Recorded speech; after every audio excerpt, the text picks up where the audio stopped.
देखना तो इस पूरा फोकस कर रहा है ना, ब्लर होगा तो बोल देना, ठीक है।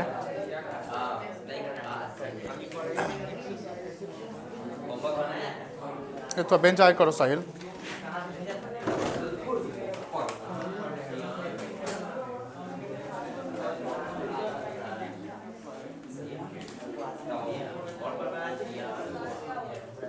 चलो देखो यहाँ पे,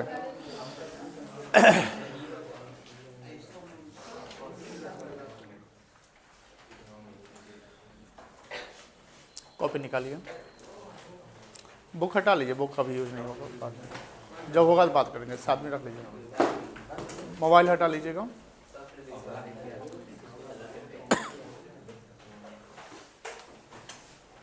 कल जो होमवर्क्स दिए थे कर लिए? ओके, हम लोग आगे चल सकते हैं। कैश फ्लो स्टेटमेंट में हम लोग दो मेथड समझे थे, दो मेथड सॉरी समझे नहीं थे, दो मेथड है, एक था आपका डायरेक्ट मेथड और एक है आपका इनडायरेक्ट।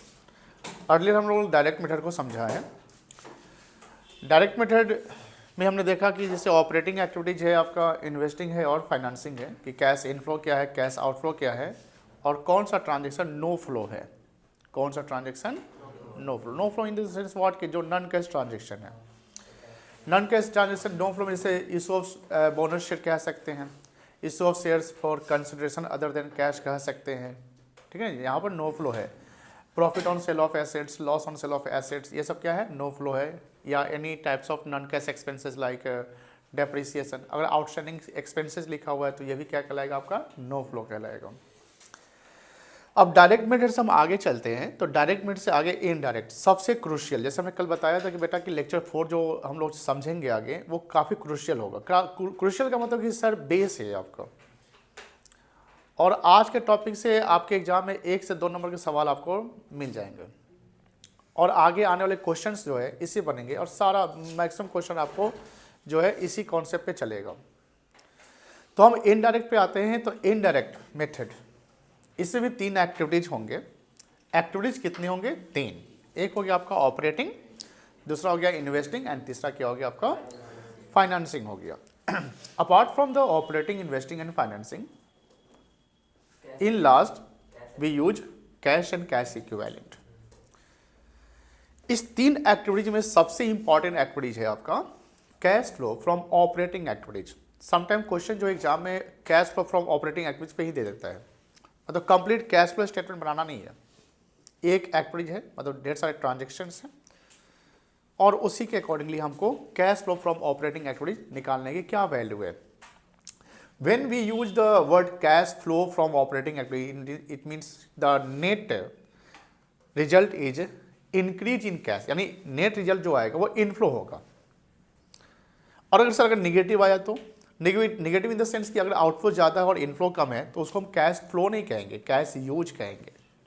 क्या कहेंगे, बिकॉज आपका निगेटिव आया है। निगेटिव मीन्स व्हाट, कि आपकी आउटफ्लो ज़्यादा है और इनफ्लो, तो इसका मतलब कैश आपने ज़्यादा यूज कर लिया ना। तो ये ध्यान रखना है कि हमेशा फ्लो वर्ड यूज नहीं करना है, यूज करेंगे यूज तब जब आउटफ्लो ज़्यादा होगा और इनफ्लो कम होगा।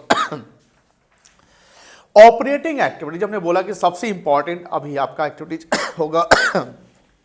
उस ऑपरेटिंग एक्टिविटीज में पहुंचने के लिए हमें उससे पहले कुछ स्टेप्स फॉलो करते हैं।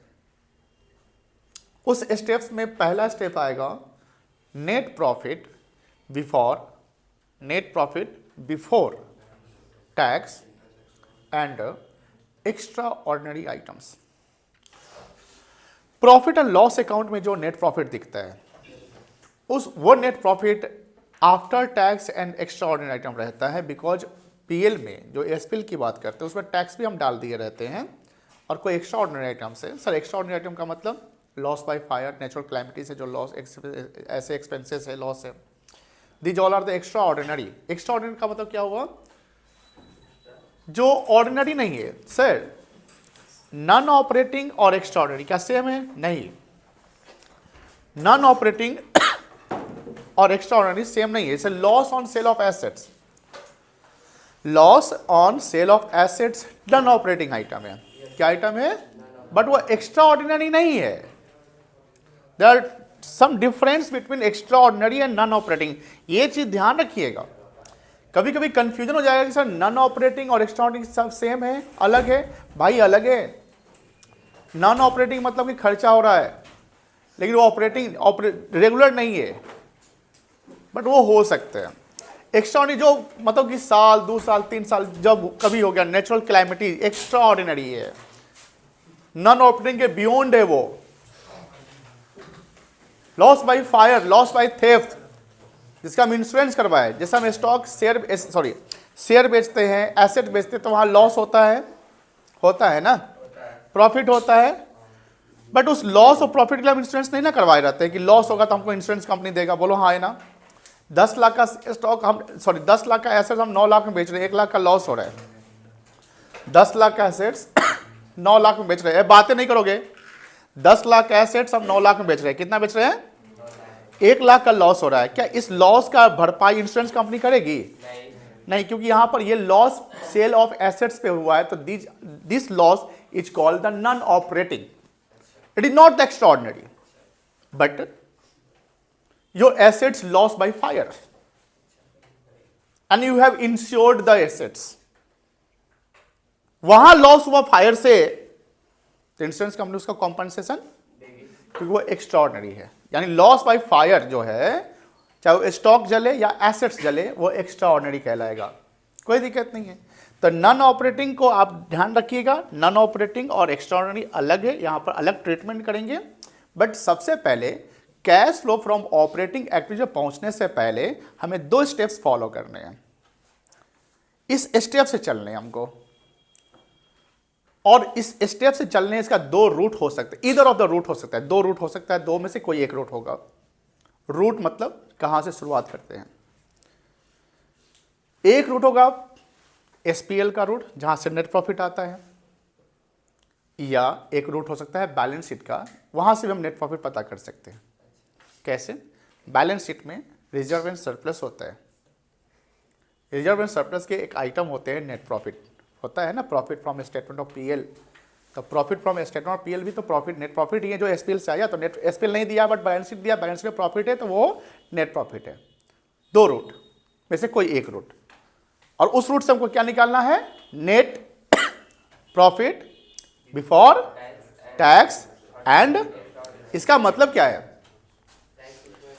कि टैक्स और एक्स्ट्रा ऑर्डिनरी आइटम्स में वर्ड यूज कर रहा हूं। एक्स्ट्रा ऑर्डिनरी आइटम्स में इधर वो डेबिट भी हो सकता है या क्रेडिट भी हो सकता है। जैसे इंश्योरेंस क्लेम रिसीव कर लिए, तो इंश्योरेंस क्लेम रिसीव करना एक्स्ट्रा ऑर्डिनरी आइटम से, बट पीएल में क्रेडिट दिखेगा। क्रेडिट दिखेगा क्यों सर? अरे पैसा आया ना तुमको। अब वही लॉस बाय फायर हो गया, लॉस बाय नेचुरल कैलेमिटी हो गया, तो ये extraordinary item debited to PL है, बिकॉज लॉस है ना। तो एक्स्ट्रा ऑर्डिनरी आइटम से पहले, यानी उसको माइनस नहीं करना, और टैक्स से पहले के नेट प्रॉफिट को फाइंड आउट करना है। बट ये भी ध्यान रखना है कि जो एसपीएल में प्रॉफिट है या जो बैलेंस शीट में प्रॉफिट दिख रहा है, वो after tax and extraordinary items है। मतलब एडजस्ट कर लीजिए, टैक्स से प्रॉफिट कम गया, जोड़ दीजिए। टैक्स से प्रॉफिट क्या हो गया? जोड़ दीजिए। एक्स्ट्रा ऑर्डिनरी आइटम डेबिट किए पीएल में, उससे प्रॉफिट क्या हो गया? जोड़ दीजिए। बिफोर प्लस हो जाएगा ना। डिविडेंड पेड, डिविडेंड 2 याद होगा, डिविडेंड को हम बताए थे, propose dividend, final dividend and interim dividend. Propose dividend of previous year is the final dividend of current year. Proposed dividend means the dividend which have been announced in that year but not paid in that year, paid in the next year. Interim dividend is what? The dividend which is announced in the year and paid in the same year, and announced and paid in same. Interim, in term, term मतलब period. तो propose dividend जो previous year का होगा, current year का नहीं, ये ध्यान रखिएगा, फंसा देगा। लिख देगा प्रोपोज डिविडेंड 2024-25, 2023-24। क्या लिखेगा? Propose dividend 2023-24, 2024-25। तो 24-25 करेंट ईयर हो गया, ये अभी पेड नहीं ना हुआ इस साल, इसका पेड 25-26 में होगा, और जो 23-24 का प्रोपोज डिविडेंड है इसका पेमेंट हम बना रहे हैं, अकाउंटिंग जो कर रहे हैं, जो स्टेटमेंट बना रहे हो 24-25 बना रहे हैं, तो हम पेड लेंगे किस साल का, सॉरी प्रोपोज लेंगे 23-24 का, जो इस साल पेड वो है एक्स्ट्रा ऑर्डिनरी आइटम। अब सवाल है कि डिविडेंड का, अब जैसे जनरल रिजर्व सुने होंगे, जनरल रिजर्व एक ना reserve and surplus security premium भी होता है। क्या होता है बेटा? सिक्योरिटीज प्रीमियम होता है। सिक्योरिटी प्रीमियम शेयर के समय में होता है। किस समय होता है? जब हम शेयर इशू करते हैं तब प्रीमियम होता है, तो फाइनेंसिंग का पार्ट होगा। बातें नहीं करोगे एक सेकेंड भी। सिक्योरिटी प्रीमियम जब हम शेयर इशू करते हैं तो फाइनेंसिंग में जाता है, क्योंकि शेयर के समय है, उसको यहां पर कंसिडर नहीं करेंगे। बट जनरल रिजर्व हमेशा हम क्लास में बताते रहे जनरल रिजर्व के बारे में कि general reserve is the part of revenue profit. जो फर्म को या कंपनी को जो एसपीएल आता है ना, उस प्रॉफिट से कुछ हम पर्सन रिजर्व के लिए रखते हैं। आप पार्टनरशिप में भी कुछ ऐसे क्वेश्चन बनाए होंगे जहां पर लिखा हुआ है 10% of the net profit is to be transfer to general reserve. तो general reserve is a part of net profit. आप जनरल रिजर्व क्रिएट कर देंगे तो प्रॉफिट घटेगा कि बढ़ेगा? घट जाएगा। तो हमको क्या करना है? एडजस्ट करना है। तो क्या करेंगे? हम बढ़ा देंगे। ये कॉन्सेप्ट क्लियर होना चाहिए। क्या जोड़ना है, क्या घटाना है, याद नहीं करना है। याद करोगे भूल जाओगे, समझोगे ध्यान में रहेगा। प्रैक्टिकल लाइफ में ना तुम अपना माइंड यूज करके सब कोई भी काम करोगे, तुम वहां नोट्स थोड़ी निकाल कर बनाने जाओगे। समझ में आ गया? कोई दिक्कत नहीं है।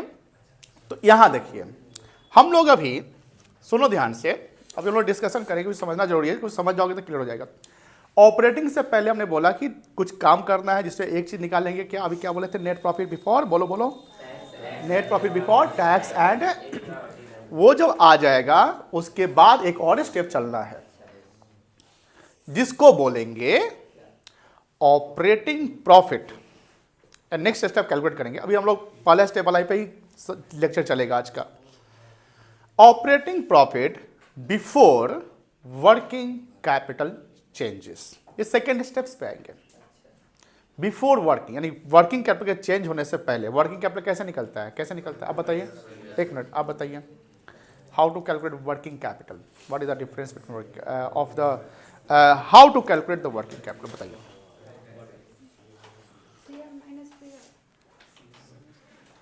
सीआर पीआर, पीआर क्या होता है? पीआर तो कोई टॉपिक नहीं बताया। आप क्लास नहीं देखते वीडियो ना? आप बोलते कि हम देखते हैं सर, झूठ बोलते हैं। आप देखते तो बता देते हो। तू बताओ। Very good. CA minus current assets minus current liability, कोई दिक्कत नहीं है। बट ध्यान रखिएगा, यहां करेंट एसेट में एक चीज कंसिडर नहीं करना है, बताइए। Cash and cash equivalent. क्या करे बेटा? रेशियो में था बेटा।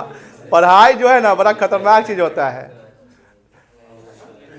कैश एंड कैश को हम अलग बोले थे, करेंगे लूज टूल्स को यहां ले लिया जाएगा।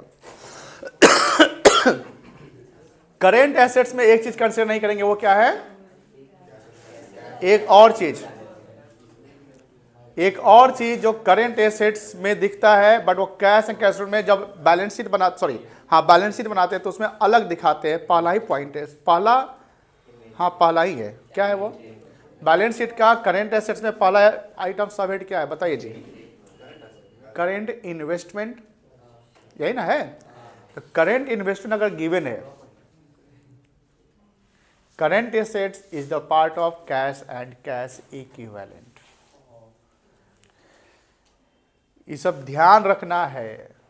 जितना तुम अभी ध्यान से सुन रहे हो रिटेन कर जाओगे ना, कैश फ्लो स्टेटमेंट में 8 में 8 लेके जब सवाल आएगा पूरा लंबा, यानी बैलेंस शीट देगा, एडजस्टमेंट देगा, तो यही सब क्लास के जो आपने ध्यान से पढ़ा है वही यूज होगा वहाँ पर।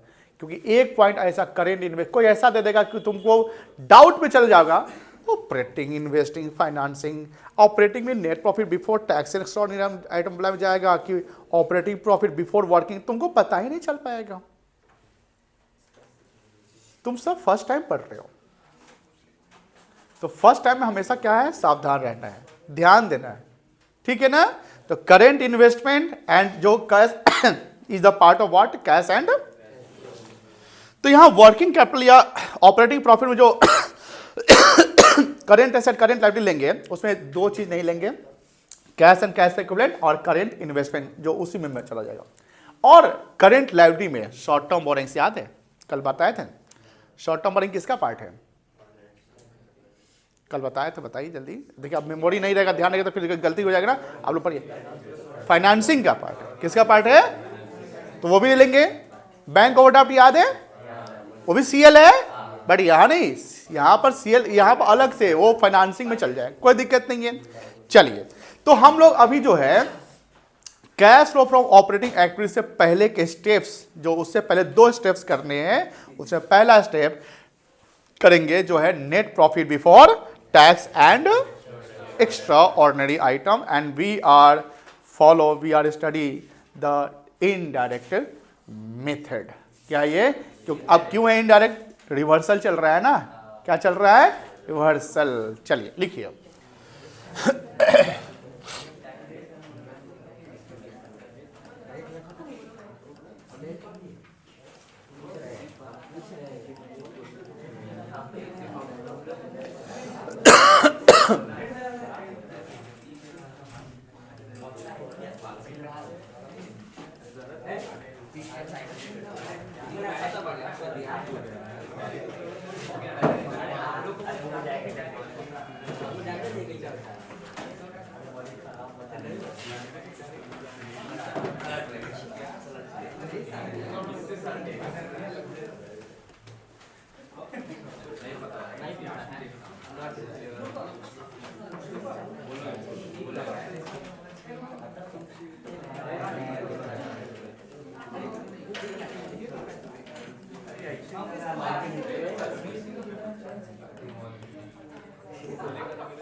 सबसे इंपॉर्टेंट है कैरियर पे फोकस करना, और मेरे सामने रहो तो कैरियर पे फोकस करो, अपने पढ़ाई पे।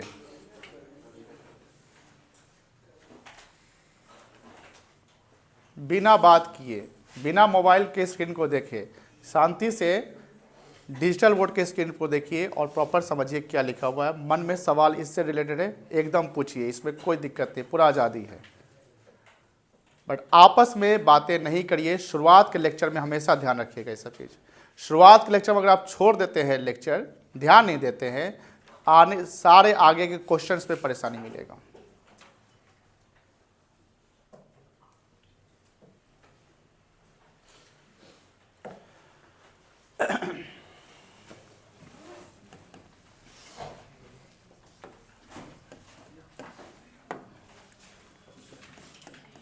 For identifying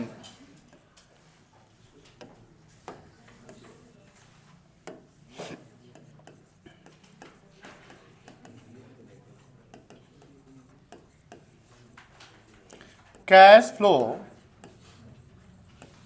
from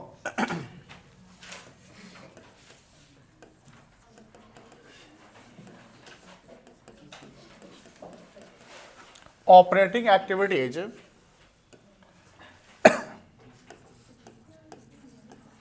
we have to find out or follow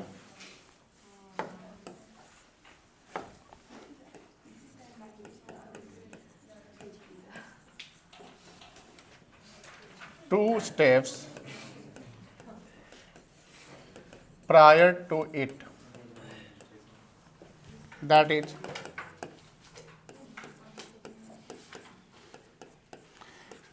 net profit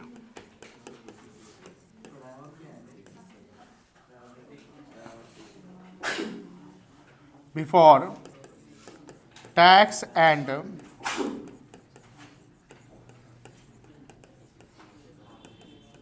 extra ordinary items.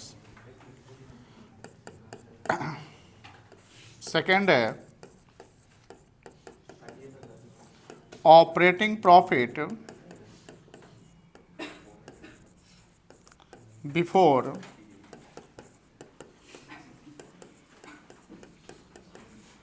Working capital changes.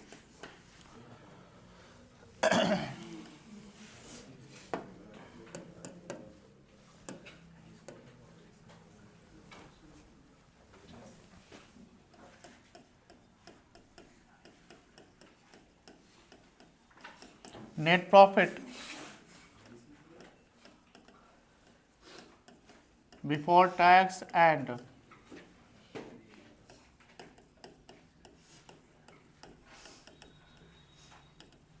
extraordinary items।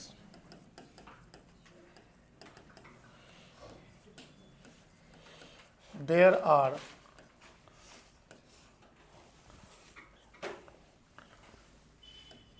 two ways either of it according to situation।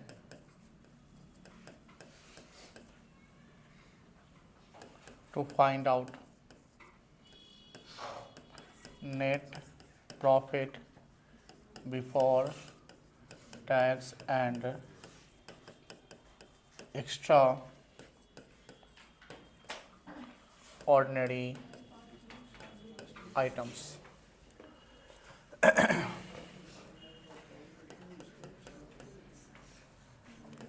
If net profit is taken from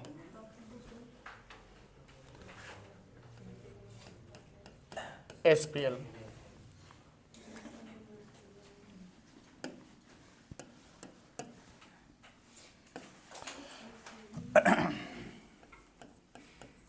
net profit after tax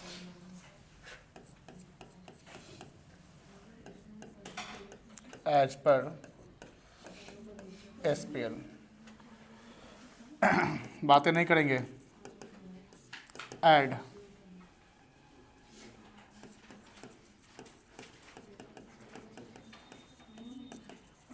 provision for tax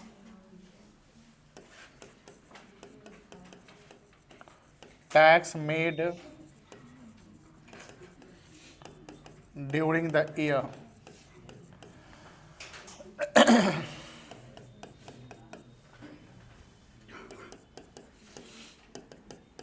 add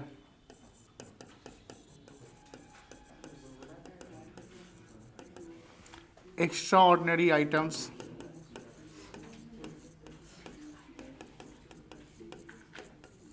debited to SPL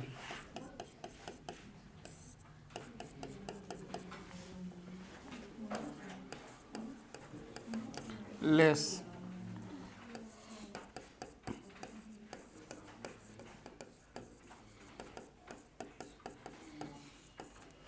extraordinary items credited to SPL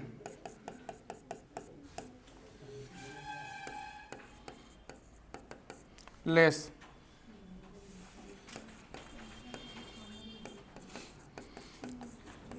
income tax refund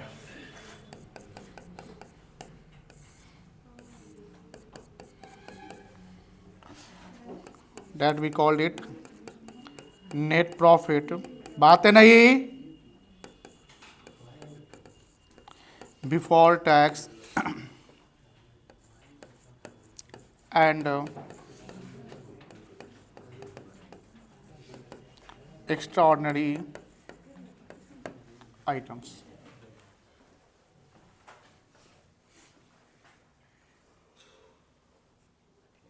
देखिए blur करेगा तो इसे वो टिक click कर देना, ठीक है।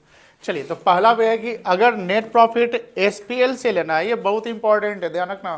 अगर तुमको स्टेटमेंट ऑफ अरे भाई, अगर तुमको statement of profit and loss account से नेट प्रॉफिट मिल रहा है, उसमें दो आइटम को ऐड करना है, डिविडेंड यहाँ नहीं है, जनरल रिजर्व नहीं है, ध्यान रखिएगा।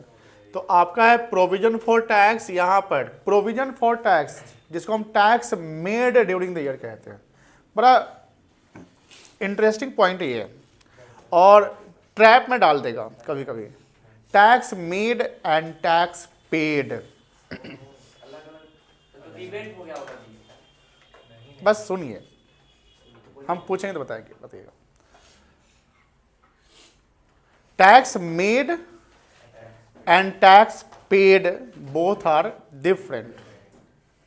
Tax made means the provision for tax which you have calculated on your net profit. बातें नहीं करोगे, सुनो ध्यान से, पहले बोला ना मैंने। Tax made means the provision for tax which you have calculated on the net profit. Okay, calculated on the net profit, but you have not paid yet. Tax paid is what? The actual amount of tax paid to the Department of Income Tax. अब tax जो हम calculate करते हैं वो at the end, हम जब profit लिया है साल भर का तो टैक्स हमारा इतना बन गया, बट टैक्स पेड हम एक बार में ही नहीं करते। कंपनी में टैक्स का हमेशा पेड, एडवांस में भी टैक्स पेड होते रहता है। तो टैक्स मेड और टैक्स पेड जनरली सेम नहीं होता है। कभी देखो इनकम टैक्स का रिफंड आता है, कभी कभी ये भी लगता है कि हम टैक्स कम दिए और दे देते हैं। तो टैक्स जो बन गया उसको हम पीएल में दिखाते हैं, टैक्स जो पेड हुआ वो नहीं, टैक्स जो बन गया वो पीएल में दिखाते हैं। तो यहां पर टैक्स पेड नहीं, टैक्स मेड लेना है जो है आपका प्रोविजन फॉर टैक्स। अब आपके मन में सवाल होगा, सर मान लेते कि जो टैक्स बना हम उतना ही पेड किया, ऐसा पॉसिबिलिटी है? एकदम है, एकदम पॉसिबिलिटी है। तो tax paid and tax made उस केस में दोनों सेम होगा। मान लो कि कहीं टैक्स पेड का इंफॉर्मेशन नहीं दिया या टैक्स मेड का नहीं दिया, टैक्स पेड का ही दिया, तो उसको हम मेड मान लेंगे, कोई दिक्कत नहीं है। तो sometime it is different, sometime it is same, but the word made and paid are different. Tax made means the tax calculated, provision for tax which have been debited to the profit and loss account, and tax paid means the tax which you have actually paid to the Department of Income Tax. समझ गए? आप कोई सवाल है तो पूछिए इसके बारे में। नहीं है ना? ध्यान दीजिएगा, जब बताए आपको पता है, शांति सुनना है। चलिए यहां देखिए, हाँ, तो दो आइटम जो प्रोविजन फॉर टैक्स या टैक्स मेड किए जो उसको प्लस कर लेंगे, क्योंकि इससे प्रॉफिट घट गया हुआ है तो रिवर्स कर लीजिए, इनडायरेक्ट मेथड चल रहा है। और कोई भी एक्स्ट्राऑर्डिनरी आइटम जो पीएल में क्या हो गया है, डेबिट हुआ है, तो उसको ऐड ऑन कर लीजिए, क्योंकि इससे प्रॉफिट कम गया है। समटाइम क्या होता है कि जैसे टैक्स मेड हुआ तो वो हमने पीएल में डेबिट किया तो उसको हमने जोड़ दिया क्योंकि इससे प्रॉफिट घट गया था। कभी तो इनकम टैक्स रिफंड भी तो होगा, तो इनकम टैक्स रिफंड क्या पीएल में क्रेडिट होगा कि डेबिट होगा? रिफंड मतलब इनकम टैक्स रिफंड आया तो क्रेडिट हो जाएगा, तो इससे प्रॉफिट क्या हो गया, क्या कर देंगे, कम कर देंगे। समझ गए ना? और दूसरा कि कोई भी एक्स्ट्राऑर्डिनरी आइटम जो क्रेडिट हुआ है, जैसे इंश्योरेंस क्लेम रिसीव हुआ है, कॉम्पनसेशन रिसीव हुआ है, तो यही से आपका प्रॉफिट बढ़ गया तो रिवर्स करके कम कर दीजिए। तो 2 प्लस हो रहा है, 2 माइनस हो रहा है through the route of statement of profit and loss. Second route है बैलेंस शीट। लिखिए इसके बारे में। Second, if net profit is taken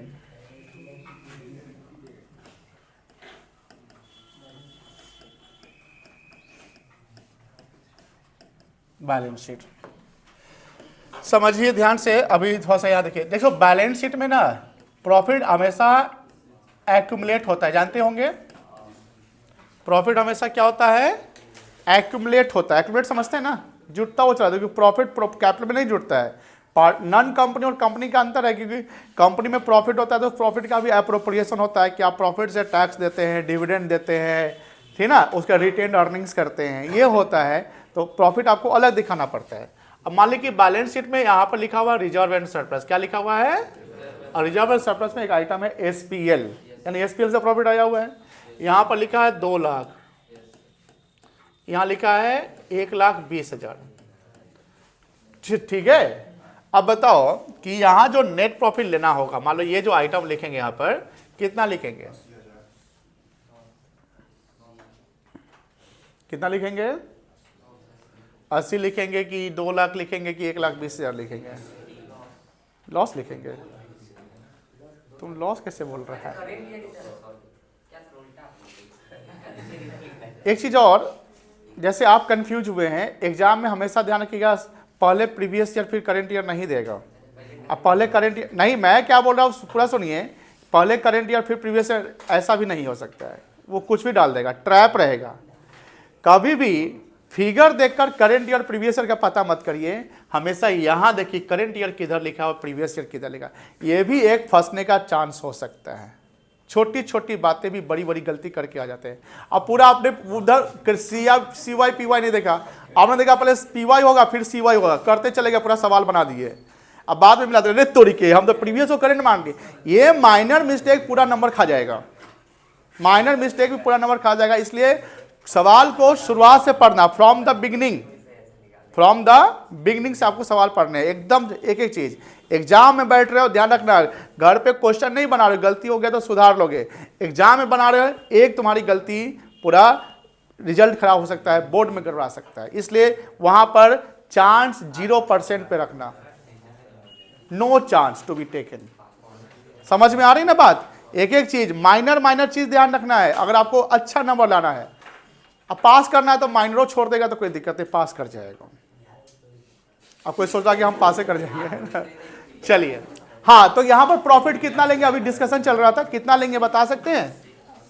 80,000 लेंगे, बिकॉज यहां पर ये प्रॉफिट इसमें ऑलरेडी क्या है, इंक्लूडेड है, एक्यूमुलेट होकर आया हुआ है। तो 2 lakh during the year profit नहीं कमाया गया, ड्यूरिंग द ईयर प्रॉफिट हम कितना कमाए हैं? 80,000। सर अगर मान लीजिए कि यहाँ 1,20,000 और यहाँ 90 रहता तब क्या होता? तब ये अंडर ब्रैकेट आ जाता, लॉस। समझ में आ गया? तो यहां पर लॉस हो जाता कितने का, और यहां पर प्रॉफिट कितने का है? 80 का। कोई दिक्कत नहीं है। तो हम through the route of balance sheet चल रहे हैं, तो यहां पर सबसे पहले क्या लिखेंगे? Net profit before tax and extra item, यही निकालना है ना?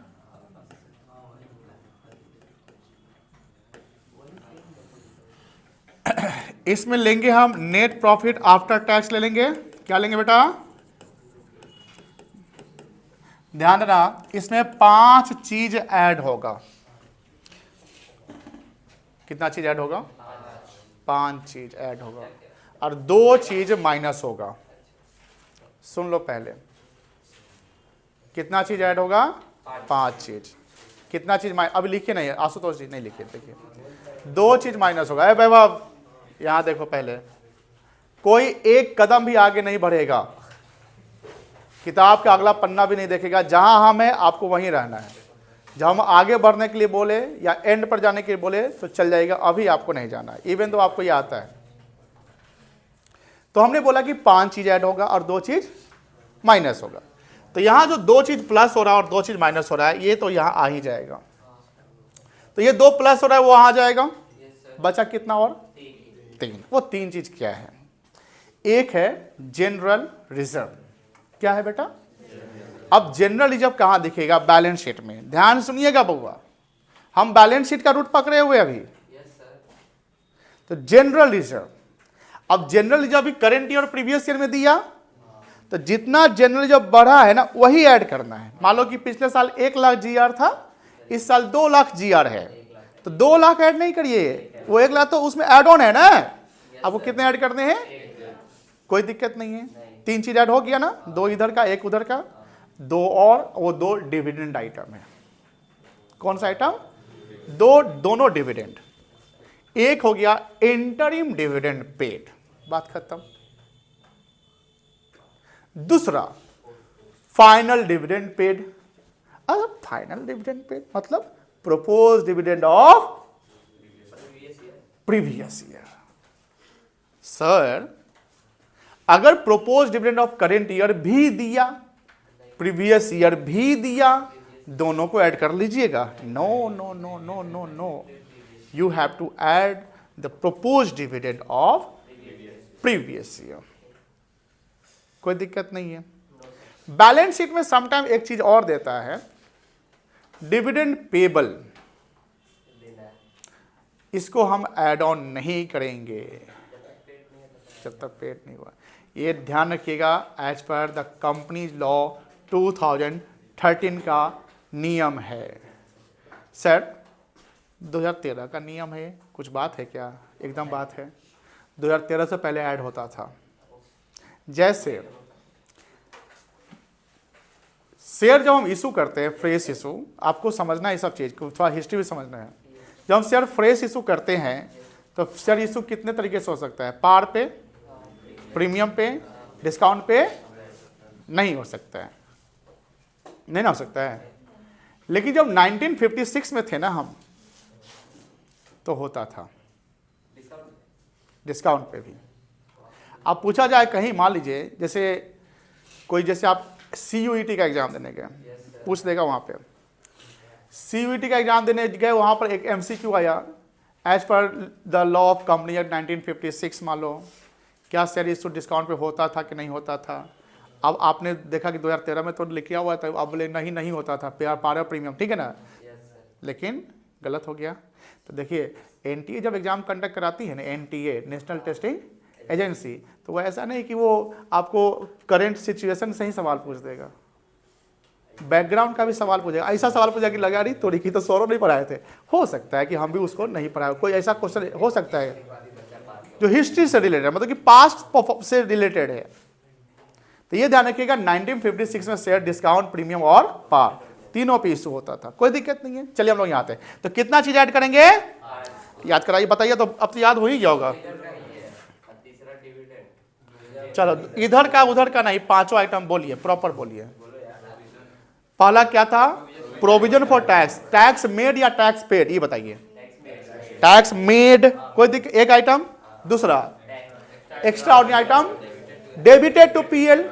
तीसरा general reserve of current year of previous year की during the year, during the year, यानी जो जितना से बढ़ गया और दोनों साल सेम है, तब प्रीवियस ईयर जितना है उतना ही करंट ईयर में है, तो कितना ऐड होगा?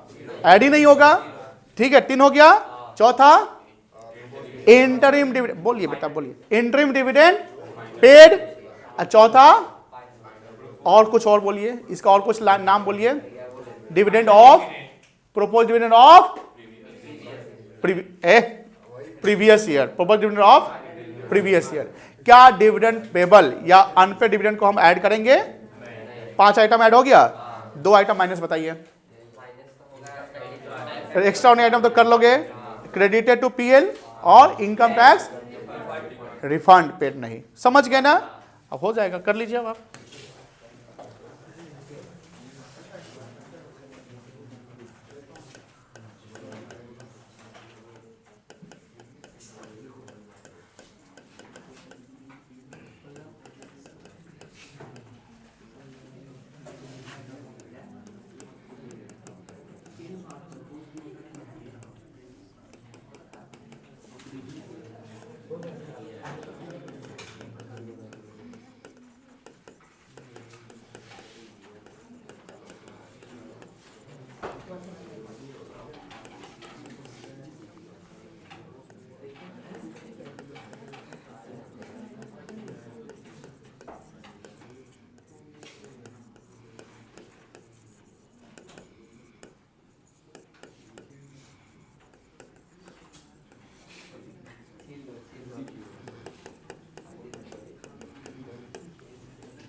चलो लिख लो।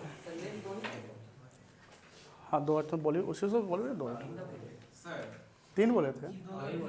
ध्यान दीजिएगा,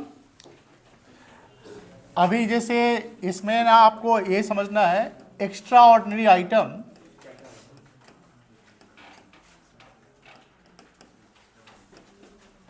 जो डेबिट हुआ है कहाँ पर, एसपीएल में, क्या हो सकता है, एग्जांपल बता सकते हो? Loss by fire. हाँ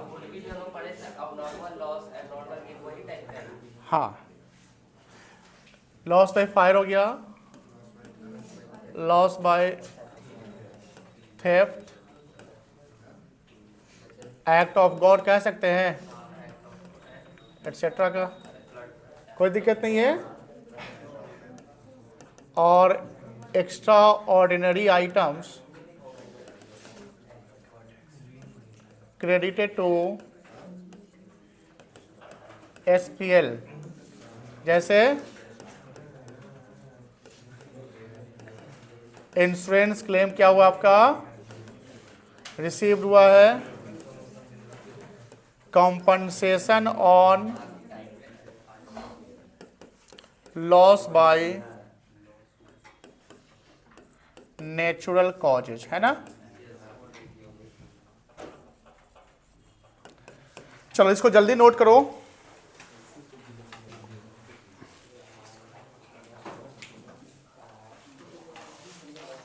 नोट करने के बाद पेज नंबर 5.16 पर आ जाना, 5.16 बुक का।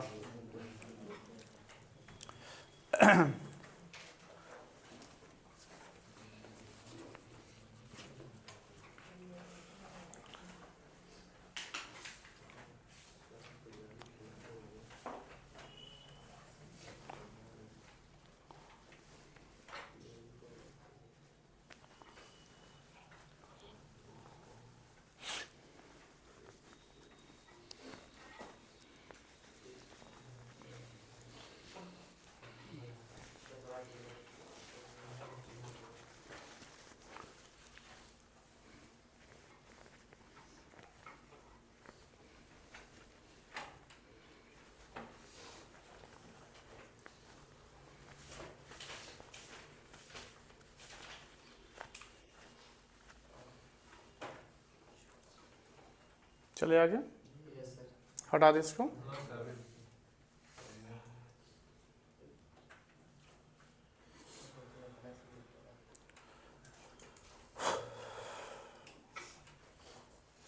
.16 बुक पे आ जाइए।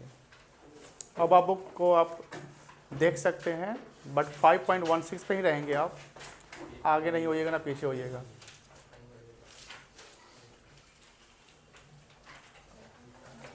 देखकर समझने की कोशिश करिए। इसको हटा रहे हैं,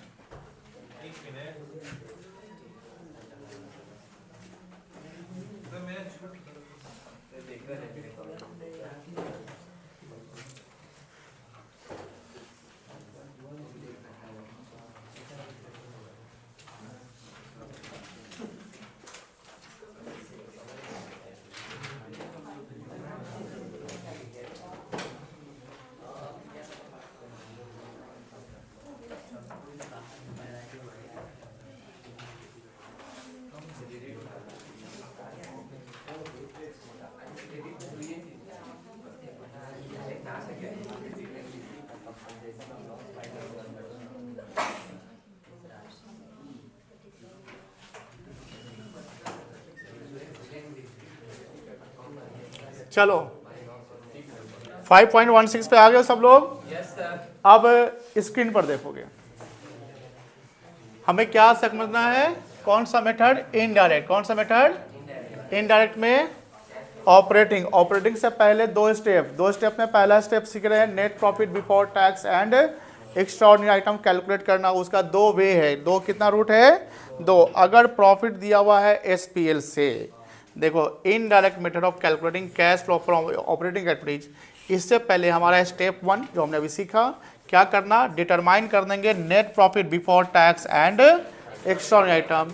यहाँ पर ए पॉइंट पढ़िए, if the starting point of profit is taken from statement of profit and loss.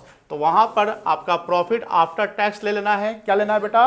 Profit after tax. You have to add to provision for tax made during the year and extra item debited to profit and loss account. कोई दिक्कत नहीं है। दो item कर लेंगे minus, refund of tax और कोई भी एक्स्ट्रा आइटम किया हुआ है क्रेडिटेड, कोई दिक्कत नहीं है। लेकिन हमारा दूसरा जो अगर मान लो एसपीएल से नहीं दिया, शुरुआत के 2 सवाल एसपीएल वाला होगा, उसके बाद बैलेंस शीट वाला होगा। अगर वो आपका दिया हुआ है बैलेंस शीट, कहां से दिया हुआ है? Balance sheet. You have to add 5 items. SP surplus लेना है, balance in SPL under reserve and surplus head, कोई दिक्कत नहीं। बैलेंस इन एसपीएल का मतलब जो एसपीएल में ड्यूरिंग द ईयर कमाए वो। यहाँ ये लाइन पर ये difference between closing balance and यानी current year minus previous year, कोई दिक्कत नहीं है। ऐड करेंगे डिविडेंड फाइनल और propose paid during the year. यहाँ वर्ड क्या लिखा हुआ है? पेड। डिविडेंड पेड लेंगे, डिविडेंड मेड नहीं, डिविडेंड अनाउंस नहीं लेंगे। इंटरिम डिविडेंड ले लेंगे। ट्रांसफर टू जनरल रिजर्व, जैसे डीआरआर जनरल रिजर्व हो गया या सीआरआर भी हो सकता है, सीआरआर भी हो सकता है। And provision for tax made और extra item debited to PL. एकदम याद हो गया होगा, जवान पर याद करा दिए होंगे, बोलो हाँ ना, समझ भी गए एकदम क्रिस्टल क्लियर, कोई दिक्कत नहीं है। अब 2 आइटम रिफंड हो गया, सॉरी 2 आइटम माइनस हो जाएगा, रिफंड और क्रेडिट जो एक्स्ट्रा आइटम, कोई दिक्कत नहीं है। Can we proceed further?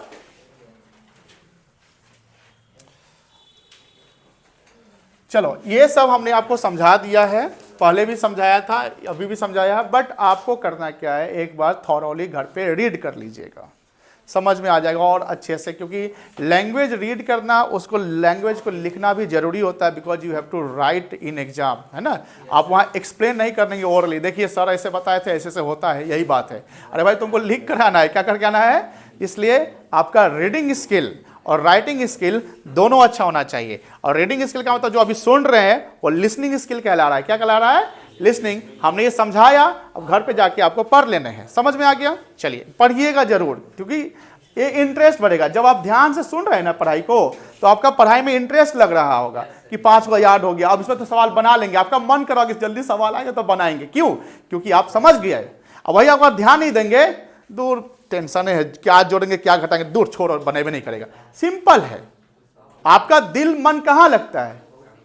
जहां पर क्लैरिटी रहता है, जहां जैसे किसी से आप बात करते हैं, कोई फ्रेंड सर्किल में, कोई फ्रेंड, किससे आप बात करते हैं?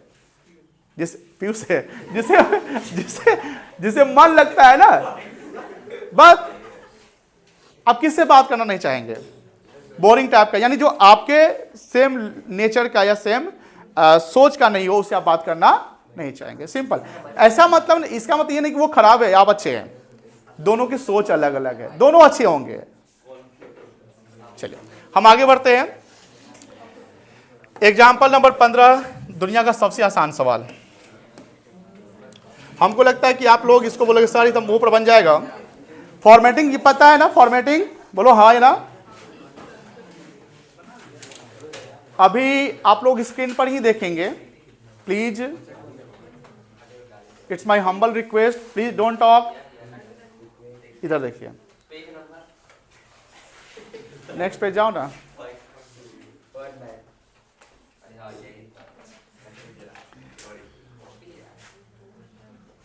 यहां लास्ट वाली लाइन पर पढ़ते हैं, कह रहा है कि एक नोट बनाइए। कैश फ्लो स्टेटमेंट जब बनाएंगे ना, और हमको अगर यहां से चलना होगा तो ये अलग से वर्किंग नोट में चला जाएगा। कहा जाएगा? वर्किंग नोट में। ये वर्किंग नोट से जो यहां से जो रिजल्ट आएगा ना, वही जाएगा कैश फ्लो स्टेटमेंट के मेन फॉर्मेट में जाएगा, जो फॉर्मेट अभी हम लोग सीखे नहीं है, 4-5 क्लास 5-6 क्लास बाद सीखना पड़ेगा, शायद उससे ज्यादा। अरे पहले तो इंडिविजुअल एक्टिविटी सीखना है ना, वो 30 नवंबर क्रॉस कर जाएगा। Net profit before tax and extra item निकालना है, समझ गए? यहां देखो ध्यान से, अब भी सुनो ध्यान से, यहां पर सावधानी हटी दुर्घटना घटी। Following is the extract from the, क्या लिखा है? जैसी बैलेंस शीट हुआ 5 आइटम ऐड, 2 आइटम माइनस, ये ध्यान रखना है। 5 आइटम देखा ऐसा नहीं है, 5 आइटम ध्यान में रखना है कि अगर ये होगा तो कर लेंगे। चलिए यहां पर लिखा हुआ surplus from the balance sheet, ये 24 और ये 25 है। अभी जैसे एक बच्चा ऋषभ सिंह बोला था कि सर आप करेंट ईयर पहले प्रीवियस ईयर बाद में लिख रहे हैं, कंफ्यूज कर देते हैं। अरे तो यो कंफ्यूज कर दिया तुमको। हमने शुरू में ही बोला कि हमेशा ईयर यहां पर फोकस करना है। अगला क्वेश्चन देखोगे, कोई क्वेश्चन देखोगे तो ये 24 यहां 25 यहां रहेगा। क्या गड़बड़ है? ये आपका आईक्यू लेवल चेक करा कि आप कितने अवेयर है, कितने अलर्ट है सवाल बनाने में। ध्यान रखिएगा बुआ। चलिए, पिछले साल प्रॉफिट कितना था? कितना है? तो पहले हेडिंग ऊपर में ये लिख लोगे, बोलो हाँ या ना। लिखो ना, तो लिखो एग्जाम्पल 15, इल्यूस्ट्रेशन 15। कोई यहां पर आगे बना सकता है? नहीं, आप नहीं आएंगे।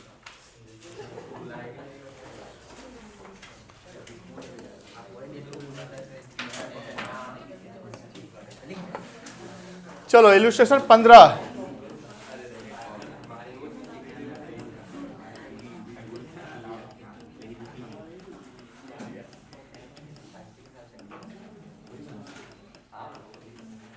Net profit before tax and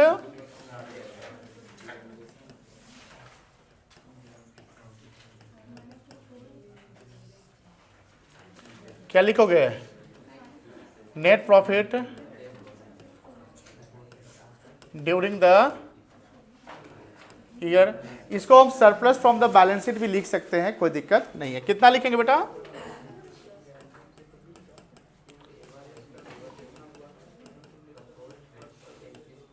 कितना आ जाएगा? 3 लाख आ जाएगा। आप देखो ध्यान से, यहां तक लिख लिया पहले।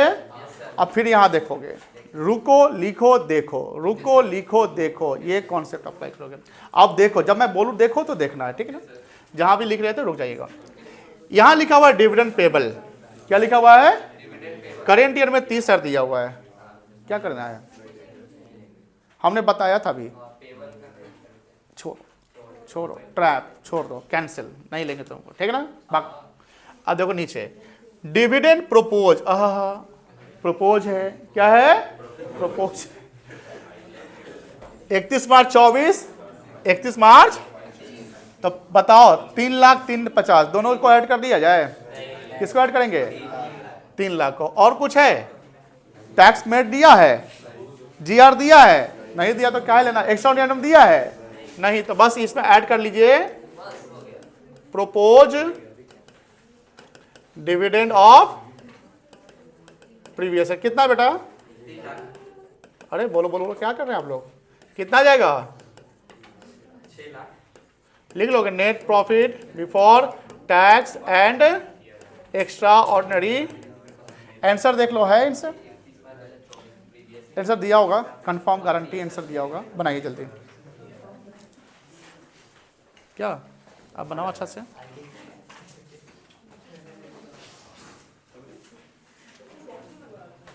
चलो ठीक है, याद रखें बउआ। ए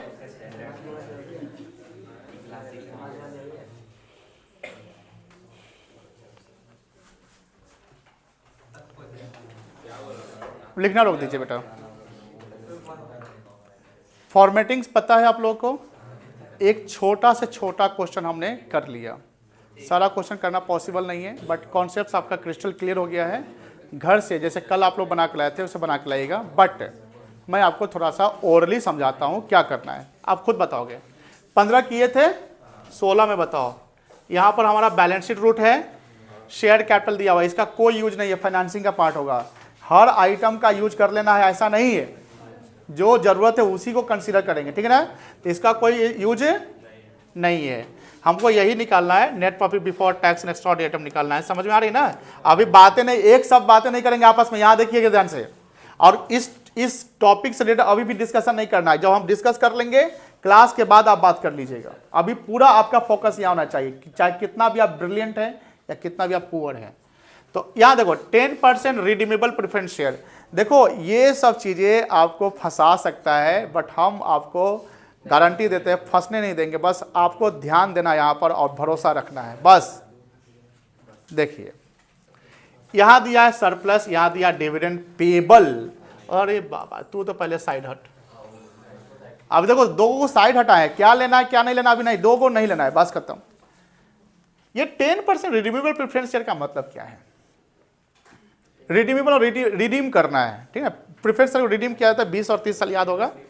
10% क्या है ये? क्या है? फिर से बोलिए, हम नहीं सुन रहे हैं। बोलिए, आप बोलिए, आप बोलिए। Rate of interest. आइए यहाँ आ जाइए।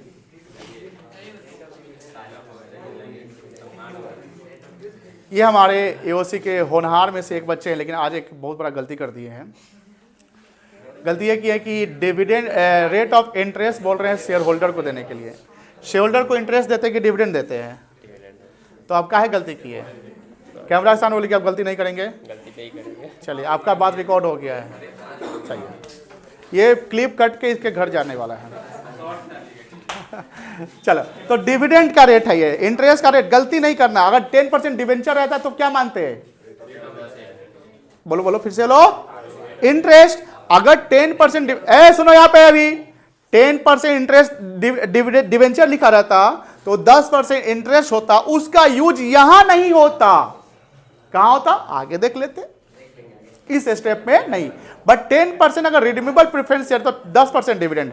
अब एक सवाल है, रितिका जी आप मुझे बताओ, प्रेफरेंस शेयर होल्डर को इक्विटी शेयर होल्डर के ऊपर 2 प्रायोरिटी होता है, क्या होता है वो?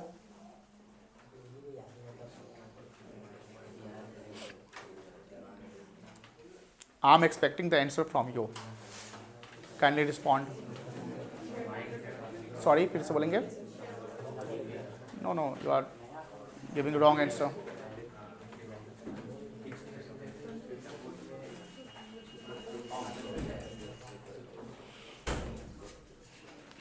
अर्पिता, माफ कर दीजिए। अच्छा,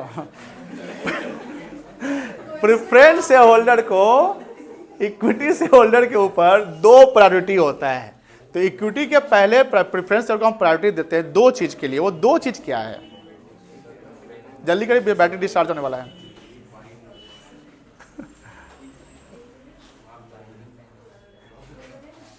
डिविडेंड देंगे पहले, बोलो हाँ। नहीं, बोलो डिविडेंड देंगे पहले। क्या देंगे? इक्विटी और प्रेफरेंस डिविडेंड किसको देंगे पहले? अब मुझे सवाल का जवाब देना, ध्यान से देना। अगर मान लेते हैं कि प्रेफरेंस शेयरहोल्डर को डिविडेंड दिया गया कि नहीं दिया गया, वो इंफॉर्मेशन नहीं है। Listen carefully. और खतरनाक चीज सब, अब आज का जो टॉपिक है ना, बड़ा खतरनाक है। तो आपने ये देखा कि प्रेफरेंस शेयरहोल्डर का 10% दिया हुआ है तो 10% डिविडेंड होगा, और उसको तो हम फिक्स देते ही हैं। बट दिए कि नहीं दिए नहीं पता है। प्रेफरेंस का डिविडेंड एरियर हो सकता है, ये तो जानते हैं। तो अब दिए कि नहीं दिए पता ही नहीं। लेकिन आपको ये इंफॉर्मेशन पता चल गया, इक्विटी को डिविडेंड दिया गया है या इक्विटी के लिए डिविडेंड अनाउंस कर दिया गया। मेरी बात समझ में आ गई? समझ में आया कि नहीं आया? इक्विटी का डिविडेंड पेड है, वो लिख दिया। बट प्रेफरेंस का पेड है कि नहीं पेड है लिख भी नहीं किया। क्या मानना चाहिए? क्यों मानेंगे? अरे तुम इक्विटी को दिया तो तुम उससे पहले किसको देकर आया? प्रेफरेंस को देकर आया।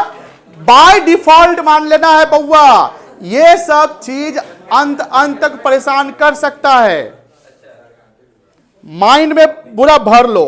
प्रैक्टिकल रियलिस्टिक मैं बता रहा हूं, कोई किताब में भाषा जो लिखा हुआ उसको रटा नहीं रहा हूं। समझिए ग्राउंड लेवल पे, ग्राउंड जीरो से समझिए कि भैया अगर इक्विटी को डिविडेंड अनाउंस किया गया है तो कंपनी प्रेफरेंस को दे ही दिया, नहीं तो ये violation of Indian companies act 2013 हो जाएगा। सेबी मारेगा 2 तमाचा। अरे प्रेफरेंस को नहीं दिया तो सिंपल सी बात है, छोटा बच्चा बड़ा बच्चा दोनों को भूख, पहला रोटी निकला, छोटे बच्चे को खिलाओ। प्रायोरिटी दो छोटे बच्चे को, है कि नहीं है? अब बोलेगा ना हम तो बड़े, हम ही पहले खा लेते, ये अलग बात है, छोड़िए। अभी आगे अभी खत्म नहीं हुआ है। हम अभी देखो ध्यान से, इस सवाल पे हम आगे नहीं बढ़े हैं, बहुत धीरे चल रहे हैं, क्योंकि शुरुआत में थोड़ा स्लो चलना सही होता है। यहां देखिए ध्यान से, दोनों जगह कितना प्रेफरेंस शेयर है? तो 5 लाख का 10% कितना डिविडेंड होना चाहिए? 50। पहला पॉइंट है, प्रोपोज डिविडेंड से हम नहीं पता करेंगे, इंटरिम डिविडेंड से पता करेंगे प्रेफरेंस का। Propose dividend on equity share for the year ended 24 and 25, कौन सा डिविडेंड ऐड करेंगे? 150 ऐड कर लेंगे। चलिए, यहां लिखा हुआ है सरप्लस लिखा हुआ है ना बेटा, 250 से 450 हुआ, तो कितना यहां पर हुआ? मुंह पर सवाल बनने वाला है। 2 लाख ही हो गया प्लस 150 ही हो गया, कितना हुआ 350। उसके लिखता है इंटरिम डिविडेंड ऑन इक्विटी। अरे बेटा इक्विटी मतलब प्रेफरेंस दे दिए, बोलो हाँ। अब 50 सर ये भी ऐड हो जाएगा, तो 2 प्लस 1 50 3 50 प्लस 50 4 लाख, और इसका 50 रह जाएगा, कितना आ जाएगा, ओह बन जाएगा, छोड़ दे।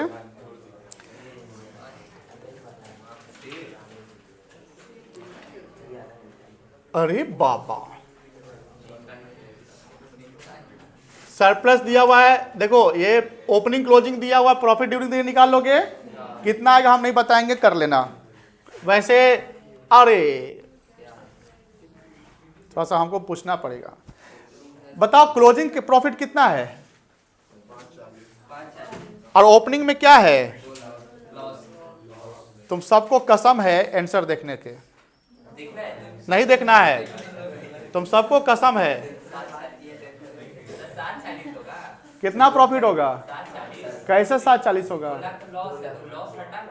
लॉस को कवर करके आए हैं, माइनस माइनस तो सीवाई है 540 माइनस 2 लाख, तो माइनस माइनस प्लस तो कितना जाएगा। चलो ठीक है, कोई दिक्कत, आगे कहानी कर लोगे। डिविडेंड कर लोगे, प्रोपोज डिविडेंड 25 24 कौन सा लेंगे, दोनों ले ले क्या, 24 का ले लीजिएगा, बोलो हाँ। WCR ले लेंगे और प्रोविजन पर है मेड है, ले लीजिएगा, बोलो ना हाँ। चलो आगे बढ़े, 19 खुद बताओ तो कर लोगे, चलो कोई दिक्कत। अरे बाबा टैक्स में टैक्स पेड दोनों दिया, बस मेड लीजिएगा, कोई दिक्कत नहीं है, हो जाएगा। होमवर्क लिखिए, क्या 15 से करवा रहे हैं ना, 15 से लेकर लिखो, इलस्ट्रेशन 15 से लेकर सब बन जाएगा।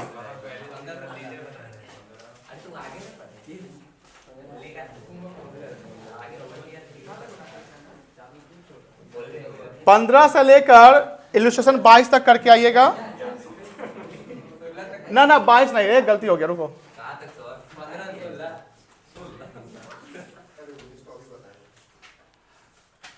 15 से लेकर 21 तक, 22 ऑपरेटिंग ये वाला आ जाएगा, तो कल समझे।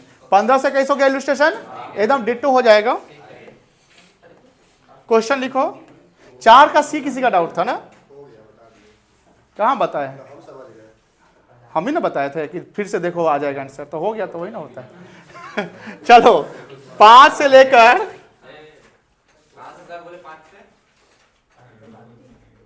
8 तक, हाँ उसका आगे है, कुछ और है, बन जाएगा, बहुत आसान है, बच्चा वाला सवाल सब आ जाएगा। चलिए बैटरी खत्म हो गई क्या।